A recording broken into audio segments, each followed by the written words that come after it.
Andy, please. I'm Andy. Andy, Casper, and Am I here? Jason and Zhou. Yeah. Hello, good morning, everyone, and welcome to this round table discussion. Investment outlook: will 2025 be a turning point for the trade market? We are honored to have here a distinguished panel of experts from leading investment firms. So our goal today is to navigate through the critical things that are shaping the investment landscape for 2025. So we are going to discuss about broad economic risks, about portfolio strategies, and specific sector opportunities. So to start, I would like to hear each of your views on a big picture. Do you anticipate a significant shift in the market dynamics, and how should investors prepare for the new scenario? We can start with Andy, for example. Sure. So I guess over the last couple of years, we've seen a huge rise in fixed income yields, and obviously we're predominantly a fixed income house. And so that's been a seismic shift from one market environment to another. That sort of higher yield environment is very much one that we think is going to stay. Central banks unlikely to aggressively cut interest rates back to the level that they were seen some years ago. But the key dynamic, I think, from us has been a big change in the level of market volatility that investors are faced with. And that's definitely an environment that we think is continuing into next year. This year has been one all about political dynamics and political change. Next year is going to be about the implementation and the impact from those political changes. So obviously Trump is the big one more election in Germany to come, elections in France, Germany, Japan, worldwide, and next year is about the shift and implementation from those policies. So I guess that would be the big market dynamic that I would say that volatility is likely to remain high. Thank you, Andy. What's your views on this, Casper? Very similar. So certainly fixed income is to some extent back because for diversification reasons, we are expecting a soft landing globally, economically speaking, but later at the cycle and valuations are higher. So that means fixed income attractive. Nonetheless, there is a fiscal dominance issue, particularly in the US, where 200 billion of net issuance needs to be absorbed. That needs to come either from equities, so equities kind of needs to go down, or from money market, and that only happens if central banks can cut. And Powell is in a pickle with this Trumpflation going forward, so tariff will be a very important one. We like the dollar for the time being, and we think the tariffs will be implemented to some extent, mainly versus China, but Lighthizer probably again in the board. Will push for a custom union in the US, will try to take the European Union on board for tariffs against China. And the other one is the budget issues in the US. So first of all, on the tariff side, the capital account dynamic, the current account dynamics, if they are successful, have also repercussions on the capital account, means higher rates in the US, means also less potential for US equities because capital account also needs to come down. The other one is on the budget. If it's benign, then the budget will stay around 6 to 7% in the US deficit, which obviously is high. There is a risk that we get to a trust moment, that we get to 8-9% with debt to GDP rising much quicker to 140% than currently forecasting 130% in the next 5 years. But if Elon Musk would be very successful, that would mean debt come down, and debt has been the dominant driver for fiscal for US exceptionalism. German GDP in the last 5 years flat. US GDP in the last 5 years up 10%. Debt to GDP is up 10%. In Germany is flat. So the driver of fiscal is a very important one, and that is what we are looking forward in the next year. Thank you, Casper. What's your views, Jason? Yeah. State Street Global Advisors, we're sort of seeing it as a sort of a continuation, really. So from a growth, some economic perspective, growth, in particular in the US, staying strong. A lot of the numbers coming through recently have been above consensus, even before we factor in all the sort of changes that Trump's administration might make. So we do think the Fed is going to cut rates in December and then probably 3 times next year. So we do see growth slowing eventually, but agreed, very much a soft landing type scenario unfolding there. In Europe, we don't see the spark for stronger growth to pick up. We're still very much think we get positive but weak growth. So 100 basis points of cuts from the ECB should be delivered. Places like China really struggling to get their economy off the ground there, so probably more stimulus there, but it's difficult to see how that really pushes growth there. So in terms of asset allocations, very much similar to what we've been seeing. I agree, things like high yield, convertible bonds, sort of that higher risk type element of the bond market, rather than taking in duration. I think duration may be for later in the year. As the US economy slows. Maybe a bit more duration in Europe than in the US, because we have got this weaker growth over here. That said, with the Bund yielding sort of 2.4%, it's a little difficult to get too excited about about what you're getting there. So maybe a bit of investment grade in Europe, but certainly stick to the higher yielding type strategies in the US, and also US equities over European, so in particular small and mid caps out in the US. Thank you, Jason. And Zhou? Yeah, I'll try and be brief. I think from an equity market standpoint, we've been in a bull phase for equities really since October, November 2022. And more recently, that's been characterized, I think, by kind of rising anxiety in the equity market, really since the summer onwards, as you've had concerns about the extent of the AI investment cycle, the amount of money being spent by the Big Four, concerns about the elections recently, concerns about nominal growth slowing as well in GDP terms. And that is causing more dispersion in equities. It's causing, I think, more volatility in equities. We've also seen a very, very narrow market in equities this year. The first half of this year, I think in the S&P 500, 25% of stocks outperformed the market. So 3/4 of stocks underperformed in the first half of this year.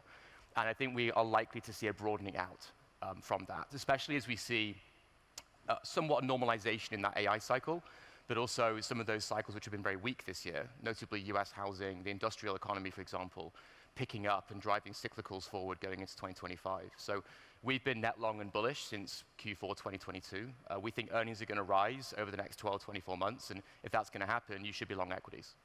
Okay, thank you all for your insights. There is also, as you mentioned, an election going through this year, which usually adds an additional layer of uncertainty for the markets. Are there specific election outcomes or policy shifts that you are monitoring closely? We can start with you, Zhou. Yeah, well, I think it's difficult to draw lessons from so many elections, but I think one thing is clearly high inflation is very difficult for incumbents to deal with.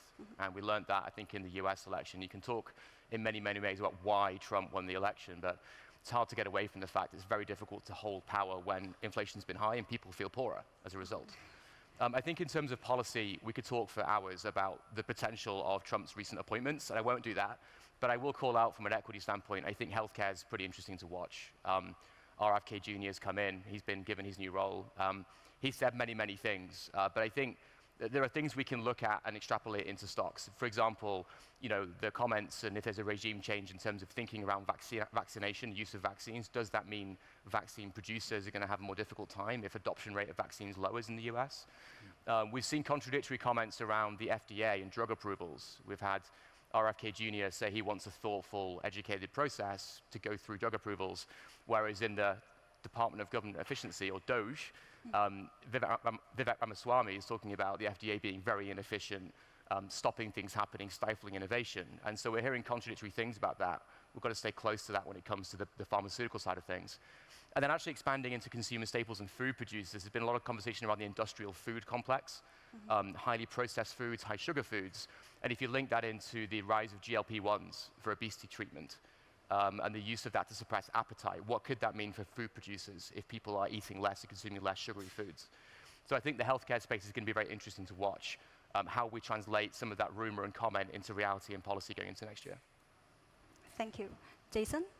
Yeah, I mean, Trump was obviously elected on the basis of reducing immigration, deregulating the economy, tariffs, amongst other things. And the markets responded quite aggressively to those sorts of, those stimulus, if you like.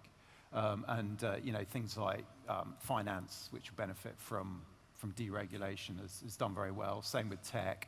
So, you know, really, there's been a lot of talk around it. We obviously now need to see exactly what's delivered, because it's one thing talking to an audience and saying, you know, this is what I intend to do, and another thing to actually implement the policies which then may become, have an impact on the economy directly. So I think we've seen these big inflows and things like financials, as I said, energy doing very well because they're sort of isolated from the sort of the global trade picture. They will benefit from deregulation. For me, though, you know, we need to see what's now put in place. And actually, interestingly, so our global markets division runs a flows monitor. So we have a lot of custody assets, and the flow, they look at the flows in and out of a lot of these assets. And we have actually noted some of the flows into things like financials, into things like energy, have actually started to reverse now. So it's not clear whether the market is just profit-taking or whether actually the market feels that move's gone a little bit too far. But I think for now, you know, the market's made that correct response, but it's just really just a wait and see in terms of, you know, what are the actual policies. Thank you. Kasper, would you like to add anything? Perfect. In Germany, we have a saying which translates somewhat like political events have short legs in markets, have a short shelf life in markets. We don't think so. We think we are focusing on policy and politics, and we think it's very important. This year has been the election year. Half of the world population has voted. South Africa was a very positive outcome, which we anticipated.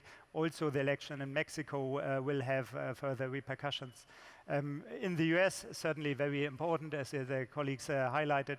We think that will be ongoing, a very big topic for the markets. But also in Europe, we will have the German elections, with we think will be quite fundamental for if Europe can change, if there is more of a fiscal union in the pipeline.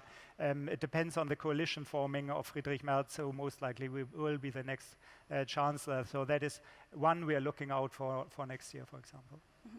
Andy? Yeah, and I think just to build on that, I guess so in Germany, obviously, it's the one election we've got left. I mean, the big discussion there is obviously about the reduction maybe in the fiscal break and the change in the fiscal dynamics, and that polarization of policy and elections we've seen over the last 2 years has been supported by that sort of easing the fiscal purse strings, and debt sustainability might eventually come back. I guess the big political impact, we think, is one of much heightened uncertainty.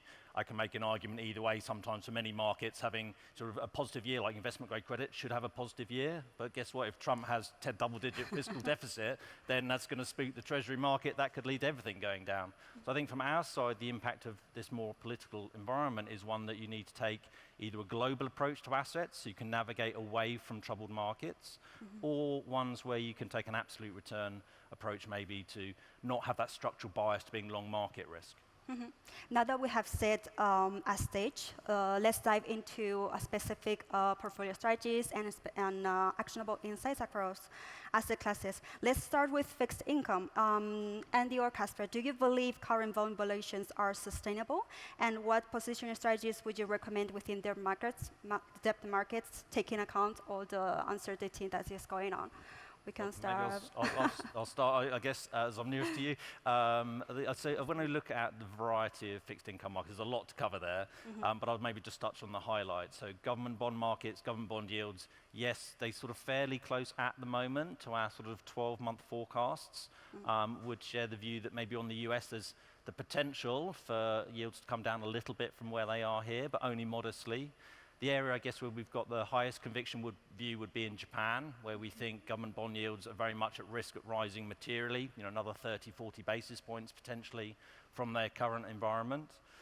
When we look at credit, though, I think the situation is one where we expect a relatively boring year in investment-grade credit. Growth should be relatively strong in the US, certainly, less so across Europe, but strong enough. Company margins are okay, profitability, balance sheet strength, they're all pretty supportive of credit, but spreads are quite tight, in particular in the US. More opportunities to take advantage between credit markets. So the European investment-grade market trading significantly cheaper than the US, and we think that convergence is a trade that you can express in portfolios. When we look at the sort of weaker end of the credit spectrum, high yield, more vulnerable to an economic slowdown, but there's lots of opportunities at the very short end of the high yield market. We have much greater transparency in terms of company earnings, balance sheet strength and profitability. So that would be a niche within the high yield space that we like. And emerging market corporates, probably fully valued, little opportunities there at the moment, apart from sort of bottom-up idiosyncratic risk. Casper, what's your take on this? Yes, Andy, we are also specialized on fixed income at Bluebay. And first of all, we are kind of bond vigilantes in this fiscal dominance. So long term, I don't think that these yields are sustainable.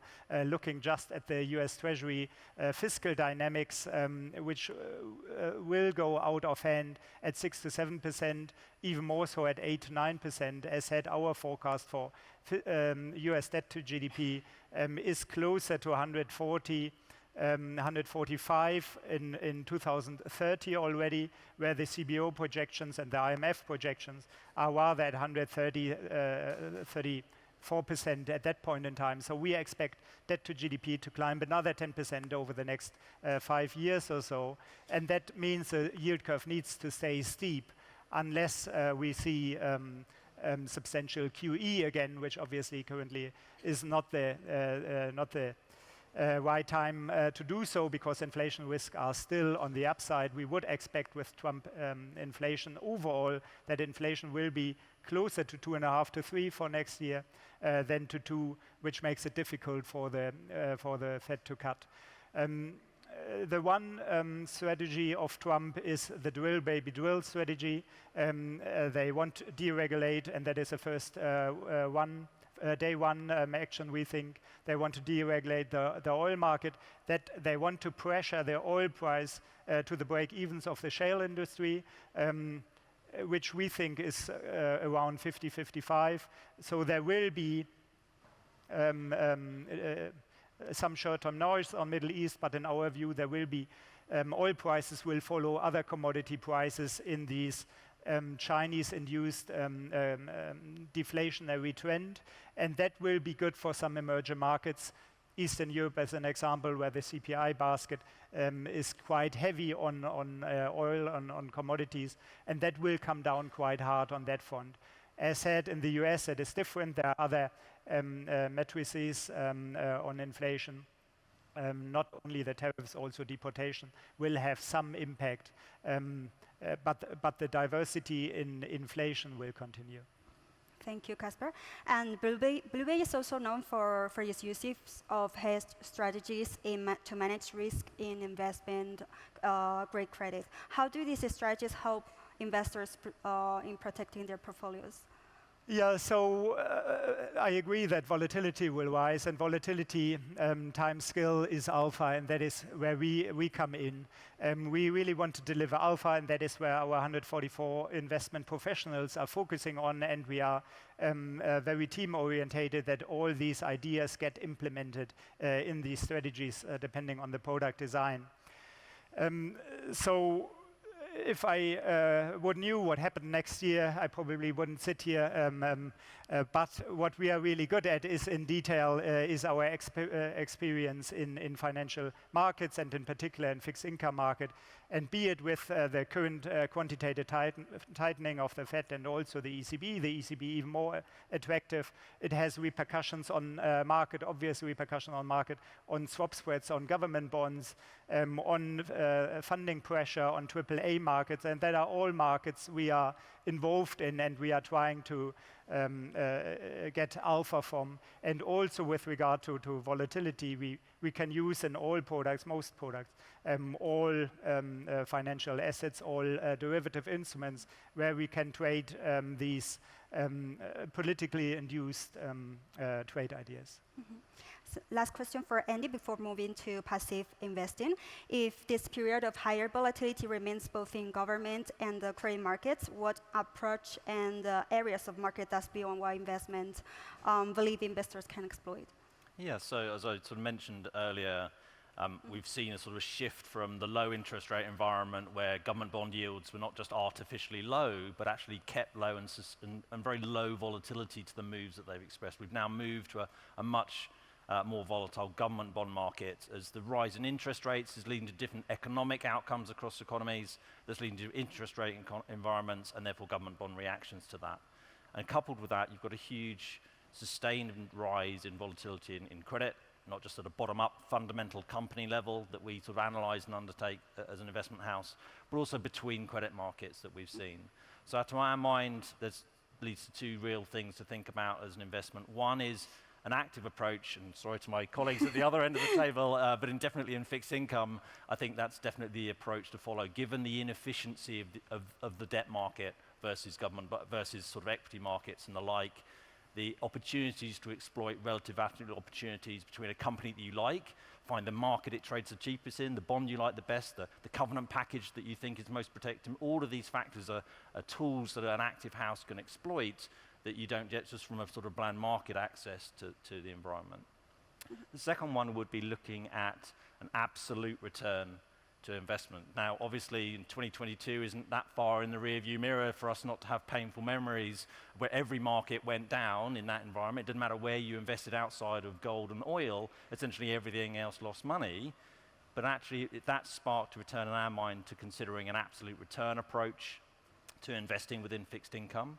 So not having structural bias to being overweight duration, starting from cash, and only really investing away from that, where your manager, who hopefully has a global skill set, and I can wax lyrically about sort of BNY and insights capabilities in that regard, but taking that starting point of cash and only moving away from there where you have a genuine opportunity to add a positive return. And that, by constructing that in a structurally sort of not conditioned to having credit risk or having government bond risk, you can generate a positive return in all market environments. It's just the volatility that you need and the opportunity set that you need. And thankfully, both are in significant abundance at the moment for absolute managers to exploit. Thank you, Thank you, Andy.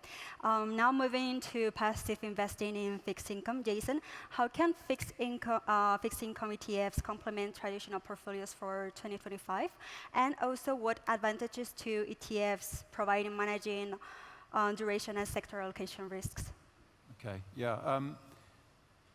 ETFs have had a great year. We've gathered, as a European industry, we've gathered over 230 billion of assets this year. So must be doing something right, I guess, is what all I'd say to that. I think a large part of that is the flexibility. So the flexibility for investors, that they're infinitely scalable. You can buy one share, or you can buy, millions and millions of pounds, of dollars worth, or euros worth of them. In terms of there's a multitude of uses. In terms of, I guess, the three key uses that I would say we see the most at State Street. The first one is as core building blocks. So, a lot of investors have had lots of portfolios of bonds, and that takes a certain in-house expertise if you want to manage that yourself.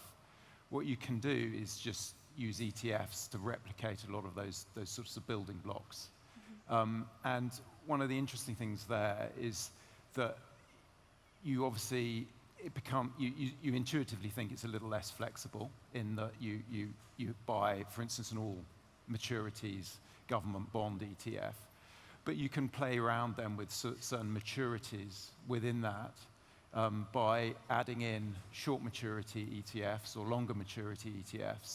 So for instance, if you want to lengthen your maturity duration because you feel that the ECB is going to cut rates more aggressively, then you can get an over 10-year government bond ETF to add into that mix. So you can modify your duration or indeed your credit risk by switching out of government bonds into investment grade or high yield types of credit strategies. So it is quite flexible in terms of using that as a sort of core building block. And in fact, I was in Scandinavia, in Copenhagen the other day, where they've built their own portfolios, but the problem they have is they've got a lot of Danish mortgage risk in that, and that leaves them very long duration.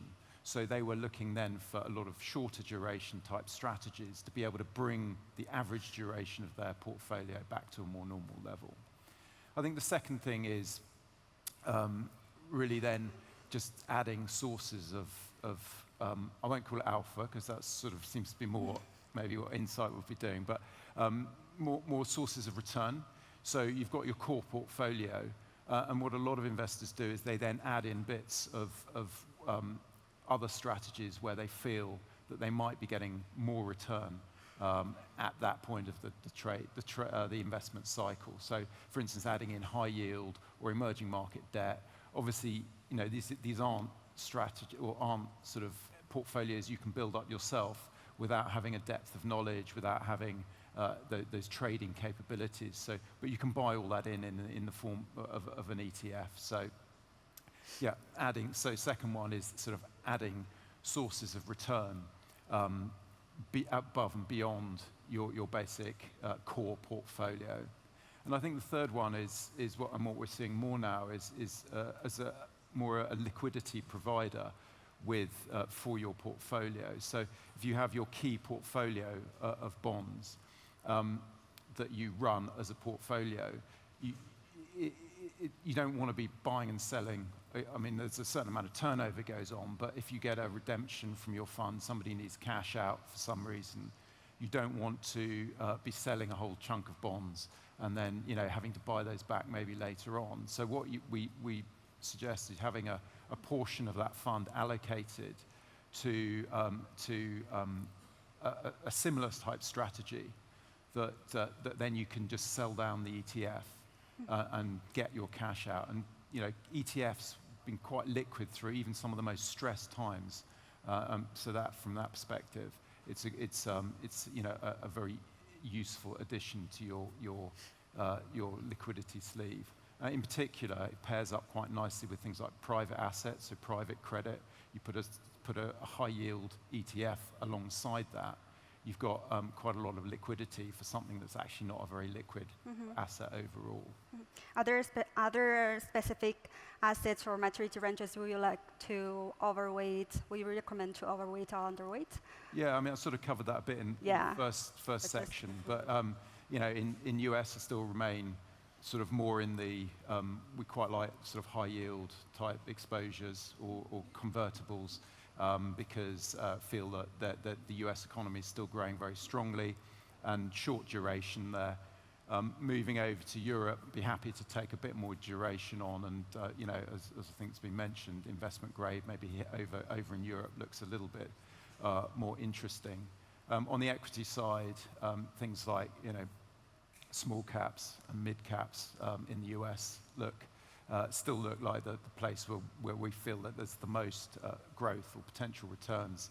But obviously, if you're maybe a little bit more cautious, then some of the smart beta type, a little bit towards the active side, so things like dividend aristocrats, which filters out the higher paying dividend type stocks, would be the way to go. Thank you, Jason. Now that we have covered insights from different asset managers on fixed income, let's move into equities. Zhou, we've seen some sharp market movements since the summer. How should equity investors think about this increased volatility, and what strategies might help them take advantage of it? Yeah, so we definitely have seen an increase, like I said earlier, in anxiety in the market, I think, since the summer. And whenever these things happen, my inbox gets full of requests from clients saying, what are you doing about it? And there's almost an assumption there's virtue in doing something about this, right? You have to change your portfolio because people are getting more anxious, or there's news, or there's more volatility. But I think we have to take a step back in equity investing, and just to say, I'm very much in the active side of BlackRock, so I'm speaking from an active standpoint. We've got to take a step back and ask, what is the purpose, or what's the point of equity investing in the first place?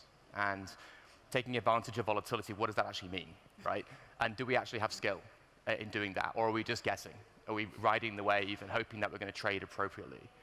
And my view would be that actually it's very difficult to time the market accurately these days. And there's been a significant rise in the number of market participants in equities who try and do that.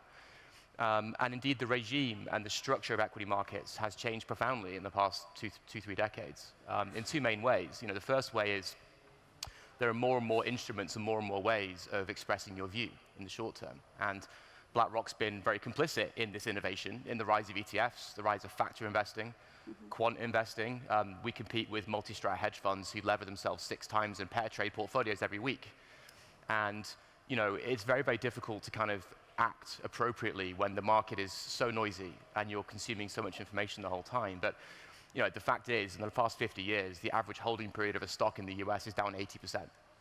And that tells you people are reacting more quickly, they're trading more than they used to. But the purpose of equity investing has not changed. You asked a client 50 years ago, why are you buying an equity fund? They would have told you, I want to grow my wealth, or my family wealth, or my institution's wealth. And that's the same answer today, but the way in which it's done is somewhat different. The second structure change, I would say, is to do with the benchmark, and obviously the rise of index and passive investing. And in some developed markets now, that's up to 50% plus market share. And so active is actually becoming a subsidiary of passive in some markets, which is an amazing thing to think. But really, the consequence of that is more and more clients are outsourcing their portfolios to MSCI and S&P, who tell them what the answer is, because that's what the index is. And so how do we deal with this as an active investor, I think is the question. And I think one of the things I would encourage everyone to think about, and how we're trying to think about this in BlackRock from the active equity standpoint, is actually just to be patient and to think deeply about what your objective and what your horizon needs to be. And I think in that respect, public equities could learn some lessons from private equity, actually. And it's fascinating to me that a publicly listed company is a company generating profits, and you claim on those cash flows and profits when you buy some shares. In the private equity space, you take a position and you do the same thing, but you can't trade it. But you don't have volatility. You don't have a benchmark. You don't have factors. These things don't exist as concepts. But there's a belief that you're going to generate more wealth over time if you have a long-term mindset and you invest for 10 years. And so for us, I think we need to build the right strategies to address some of these significant market structure changes. And my point would be, you don't necessarily have to react. You don't necessarily have to take advantage of volatility in the short term, because it's very, very difficult. I think from today's panel, none of us are very sure what's going to happen with Trump's policy agenda. No one knows. Yeah. So the appropriate answer to what do you think about the Trump election outcome is, we don't really know. And it's brave to say that. But it's also brave to say we're not changing the portfolio. And I think we need to think about how we invest. And in BlackRock, we call that unconstrained investing. And actually, in the past 2-3 years, the most popular product set in our entire active business in the liquid side has been unconstrained investing, which is a more concentrated portfolio, being more differentiated from the benchmark, changing it less, having a lower turnover, and borrowing some of the benefits of private equity and thinking about business stakeholdership, rather than frenetically trading on factors and short-term news flow. And so my response in our portfolios would be, we haven't changed anything to try and deal with short-term volatility, and our horizon is fixed on 3- and 5-year outcomes, which is where really equity investing should be focused. Okay, moving into regional dynamics, the US equity markets has outperformed the European ones for many years. Do you expect this to continue? Yeah, it's very interesting. Somewhat depressing, actually, as a European on the panel, thinking about this. I mean, if you took a 30-year window pre-GFC, the US and European equity market performed broadly in line. And in many periods, Europe outperformed the US. Post-GFC, Europe has significantly underperformed the US. Now, actually, you can describe why that's happened in a very simple way, and it's simply because revenue growth has been better in the US than Europe. And if you were to chart the revenue growth of the US stock market versus the European stock market, it would be an exact same line as the performance differential of the two markets. You can also observe there's different sector makeups between the US and Europe. Classically, the US has more tech. Europe typically has more energy banks. And classically, you could call it more of a growth market and more of a value market. People often try and buy Europe tactically for value reasons over and above the US and then rebalance into the US again. But unfortunately, I think the fortunes of those two different markets are going to be dictated by the outcomes of the sectors and the companies in those sectors. And when we think about that, I think it's an unfortunate truth that Europe has been systematically outcompeted on the west side by technology in the US, and on the east side in the manufacturing base by the Far East. And that's continuing to happen. So if I was to give you an example of this today, Germany has 19% of GDP coming from manufacturing. The US has 10. Now, Donald Trump would like that to be higher than 10, but whether that happens or not, we'll see. But as China inexorably increases its manufacturing output and starts competing not only in low-end manufacturing, but high-end manufacturing, it causes problems in the corporate space. And we can see this in autos today. And it's very difficult to deal with this. I mean, if you're VW, 16% of the cost of producing a car is labor. In China, it's 3 or 4%. And there's not much you can do about that when you've got a labor force which is unionized, and the board of directors meetings having people striking at it because they're talking about closing 3 factories in Germany, and it's going to be hard to do that. So it's very, very difficult for that manufacturing base to pivot itself. It's going to take some time. And I would encourage everyone to have a look at Mario Draghi's report on competitiveness recently, in which he says some pretty wise things about the lack of a university system which educates people with the right MBA structure, or the lack of unified capital markets which are risk-seeking to create a VC market in Europe, for example. But that's going to take some time. It will probably take many years for Europe to be able to do those things to become competitive against the US. So in the meantime, we're very much pro-US, and we think the US is going to be a more structural growth market than Europe. Obviously, with the caveat, there is political risk around this, so we need to be careful. But if you said 3 to 5 year view, would you belong the US or Europe? We would say the US. Thank you, Yo, for this detailed explanation. As we close, I would like to ask each of you one last question. In a few words, what would you say is the most crucial factor for investors to focus as we move into 2025? Andy, for example, just a quote. Well, I mean, I will have the same sort of risk, and I'll totally agree with we don't know what's going to happen from the US, but I guess the US will continue to lead, not just from an earnings perspective, from a political perspective, to drive the global financial markets. The biggest risk, I think, to financial markets, whether you're in equities or bonds, is clearly what's going on with the deficit in the US and what that means for the treasury market in our view. Now, it's not our base case, but a small probability of it happening, but a very negative risk if it happens, is that the market gets spooked and you kind of see a US equivalent of what happened in the UK. Yeah. And if treasury yields rise very sharply, then you can see bonds selling off and equities selling off. So that would be sort of the biggest outcome of a risk, but probably quite a low probability of it happening. Thank you, Andy. Casper? I agree, but I think it's a constant theme for next year that yields will be pressure to the high side in the US with a curve steepening behavior. And monetary policy also has a lag. That means interest rate cost will rise even further, even then central banks cut rates, and that will be also very prevalent in high yield markets and so forth, where spreads have come down and expectations of rate cuts make a very benign environment, but obviously overall interest rate costs will rise due to the maturity of the profile, and that will put pressure on spread and ultimately also will feed into equities. I don't think it's for the next 6 months either. Mm-hmm. Jason? Agree with what's been said, but for me, I think there's another thing: inflation. Not been on the radar at all, really, this year. Everybody feels it's dead. But if you look at the 5-year inflation swap in the US, it's gone right up to back up towards the top end of its long-term range. It tells you the market's suspecting that there could be some issues there, whether that's Trump, tariffs, etc. Obviously, if that doesn't happen, if inflation stays well under control, then that could be really bullish for fixed income markets. Thank you. Joe? Yeah, if you ask me for one thing to watch for next year, it would be whether the next version of ChatGPT is outstanding or not. The truth is, 20% of CapEx in the S&P 500 next year is going to be 4 companies. That's an extremely high number. Data centers have gone from being a $15 billion business to $150 billion in 2 years. So this investment cycle is real, and it's absolutely extraordinarily large. And there's a big benefit in equities in certain companies from that. There's a belief that scaling continues, and that there's an exponential rise in compute power as a result of this, and that our lives are all going to change because we're going to use AI. But we don't know yet. And so I would be looking for whether the next version of ChatGPT genuinely is agent-based, genuinely is game-changing, and whether there is going to be a killer app which gets built in the next 12 months related to AI, because if there isn't one, there's going to be more and more anxiety about the cost of AI versus the revenue or productivity gain from AI. And today, there's a big gap, and that gap needs to begin closing in the next 12, 24 months. Thank you, Joe. Thank you, Jason. Thank you, Casper, Andy, for sharing your insights and expertise. Thank you also to our audience for joining us today. We have covered a lot of topics from managing volatility to opportunities across different sectors. Hope you find this roundtable insights helpful, and looking forward to seeing how 2025 unfolds. Thank you again, and hope you enjoy the rest of the program that Mind prepared for us. Thank you so much. Thank you. Thank you.